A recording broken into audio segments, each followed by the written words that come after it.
Madame Thill, pour le groupe UDI indépendant. Merci, Monsieur le Président. Madame la Ministre, je vous remercie pour votre exposé. Mais hélas, en vous écoutant, on se dit que tout va bien et que tout a été fait.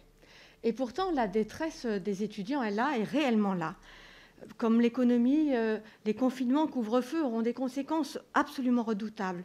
Solitude, détresse psychologique, décrochage, manque de motivation, effondrement du niveau des étudiants et par la baisse du niveau de nos jeunes travailleurs.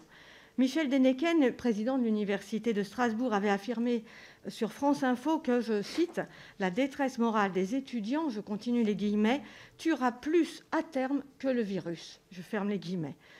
Il est vrai, combien y a-t-il de morts du Covid chez les étudiants? Et voyez comme on leur interdit de vivre à tous. Selon les statistiques de l'Observatoire de la vie étudiante, les envies suicidaires ont doublé et les états dépressifs ont été multipliés par 2,5. Qui se rend compte que cette situation est une véritable bombe à retardement social et humain? Qui se rend compte que c'est l'avenir de notre pays que nous sacrifions? Qui se rend compte que la pression que subissent par exemple les internes en médecine, qui avec un taux de suicide de 33 pour 100 000 ont environ 3 fois plus de risques de se suicider que les autres Français de leur âge? Qui se rend compte que nous risquons de perdre des vies en voulant en sauver? Quelle réponse d'espoir pouvez-vous apporter à ces étudiants? Les étudiants n'ont pas besoin de chèques pour aller chez le psychologue. Ils ont besoin de travailler, de salles pour aller en cours. Ils ont besoin de professeurs pour ne pas décrocher, espérer et croire en un avenir. Car il y aura toujours un variant, comme la grippe. Alors sommes-nous, sont-ils toujours condamnés à vivre ainsi?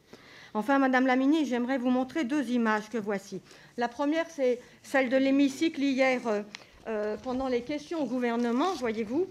Et la seconde, c'est celle de l'amphithéâtre Richelieu à l'Université de Paris de la Sorbonne. Madame la Ministre, quelle différence y a-t-il entre ces 2 images et pourquoi? Et comment parvenez-vous à justifier auprès des étudiants une telle différence qui, avouons-le, ne peut moins perdurer? Moins d'ordi, disait la collègue, plus d'amphi. Je pense qu'il faut vraiment qu'ils retournent en cours. Je vous remercie.